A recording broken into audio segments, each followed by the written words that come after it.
Hey guys, how's it going? Michael Troy here. We just covered Gumby's Summer Fun special not too long ago, so could Gumby's Winter Fun special be far behind? Great comic book illustrated by Art Adams featuring the great Gumby, damn it.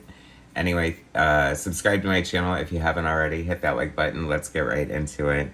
Oh my gosh, I love this cover. The first one was a wraparound cover. This one just has a front cover and a back cover. But I love all these characters, like their little, I guess, paper dolls or like little figures. You know, thank God I had the presence of mind not to cut them out and make them little standees. This is the sequel to Gumby's Summer Fun Special, illustrated by Art Adams from Comico. The first one came out in 1987. It's pretty impressive that this one came out in 1988, considering Art penciled and inked both issues. Look at this great cover, giving us all this Art Adams greatness. I love Comico, the comic book company, first publisher of Grendel, Mage, um, Ginger Fox, Johnny Quest, so many great comics. I love this era. I love all the art that Art puts into it. I love the front piece being in black and white to showcase Art Adams' art.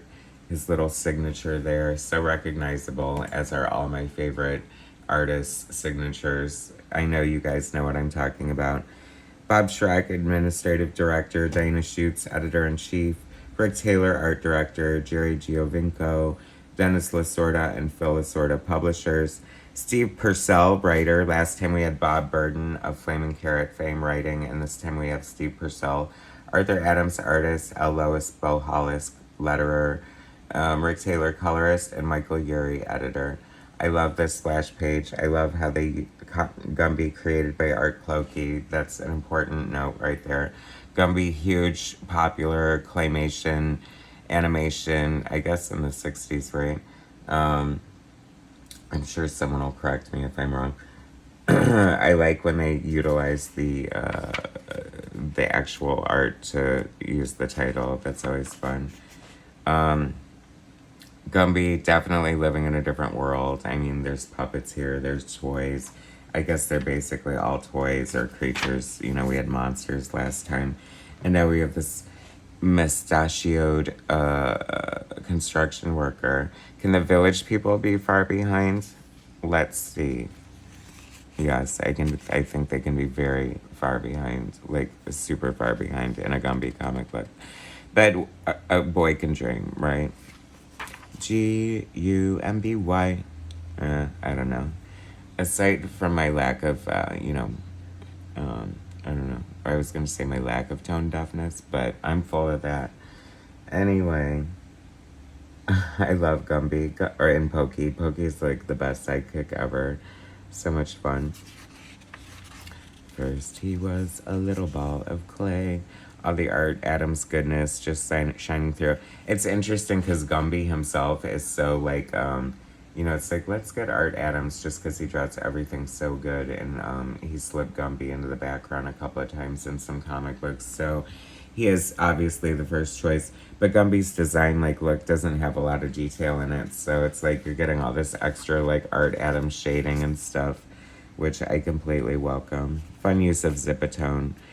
Props to Art for, like, penciling and inking this, because he wasn't really doing a lot of his own inking at the time. I imagine time constraints, right?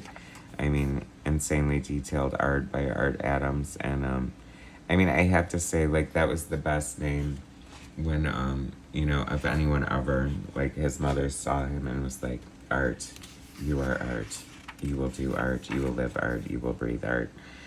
Oh my gosh, I love this double page spread. So much fun. Double page spreads are like one of the greatest gifts in comic books. I mean, they're so epic in scope and just, oh my gosh, wouldn't it be so great to have like an IDW artist edition of the Gumby stuff by Art Adams? I'm sure licensing would make it like next to impossible. Who knows who owns the licensing to Gumby now?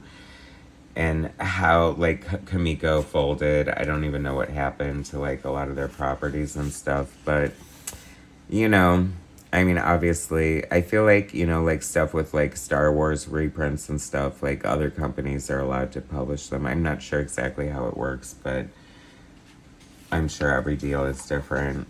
they really should be careful. I hope that you learn from the sins of the past. Like, so many licensing deals and just like Spider-Man with Sony being tied up for so long. It's like, read the fine print before you sign the dotted lines is the moral of that story. Look at all this great story. Speaking of story, look at all this great fun storytelling. I just love this. Like, you can almost just see it in its claymation form. But who would want that when you have Art Adams art? Another glorious double page spread. I remember being completely blown away by the detail in this and just like scanning from corner to corner, just drinking in every little detail of the crowd and every minutia. Kiss Phyllis Diller, hysterical, like totally lost on kids, I would imagine. Kind of, it's funny because I used to, I used to work at a mall that had a sexy Santa instead of like regular Santa, and they would have like hot muscle dudes as Santa. I mean, of course, LA, we're gonna be shallow like that and do that. But I'm like, if that's sexy Santa, this is daddy Santa right there, because ho, ho, ho, it's all I gotta say. And that, my friends, is the point in the MichaelFitzTroytv drinking game, where I cannot resist innuendo any longer, and you take a little drink. It's funny, I foreshadowed the Village People, but I'm getting all this homoeroticism anyway. I mean, that is one sexy devil right there with the big Baphomet horns, living for that, and his henchmen in a tux. If this is hell, take me there, kids. Oh my god, I don't even know what I'm talking about. And then Santa busts loose. I mean, what the hell is this story? Is Santa trapped in hell? Because I kind of love that concept right there. Oh, Gumby's melting. He would melt in hell. He's made out of clay, poor thing. I mean, he doesn't have it as bad as Frosty the Snowman, I would imagine, but love this. Gumby and Pokey being carried around in buckets because they've melted. It is horrifying. I think as a child, I would have been so distraught by that. I remember reading this Winnie the Pooh comic book where Pooh ripped his ass and stuffing started coming out. And I was super traumatized. I was like, oh my god, I felt like he had been mutilated or mauled, ironically. And it was just too much for my little brain to handle. Because I love Winnie the Pooh, and I abhor violence and dismemberment. Unless it's appropriate for the story. I mean, come on. Okay, so you have Art Adams here. Did I just, like, frickin' glaze over this 2-page spread? I cannot believe I did that. I mean, look at this. That is absolutely gorgeous. This is giving us everything you would want in an Art Adams comic. A giant snail. I love that he has legs and boots. That's the best personification of a snail I've ever seen. Creepy mouth. Snails are creepy. Godzilla. I mean, tell me that's not Godzilla. And of course, oh my god, I hope it shows up in my collection soon, but Art Adams did draw a major Godzilla for Dark Horse. That was so cool. That is so cool. I love this. Like, robot, Transformers, go-go bots were so popular at the time, and I think that's amazing. Daddy Claus is coming to town. That is so cool. I love that so much. Yes, look at this. And is that the cover? No, I guess that's not the cover.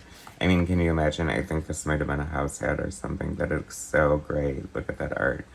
So good. Another fun, because it's in the title, Gumby book. Gumby's Winter Fun Special. Here's my vote for getting the team back together, guys. Bringing Gumby out of the mothballs. Giving us a new fun special. We still have fall and spring, okay? 2 very worthy seasons. Thanks for watching. Subscribe to my channel. Hit like. Share my content. Turn on the notifications. Make sure that you turn off the iron before you leave this morning for work. And I will bring you more later. Thanks.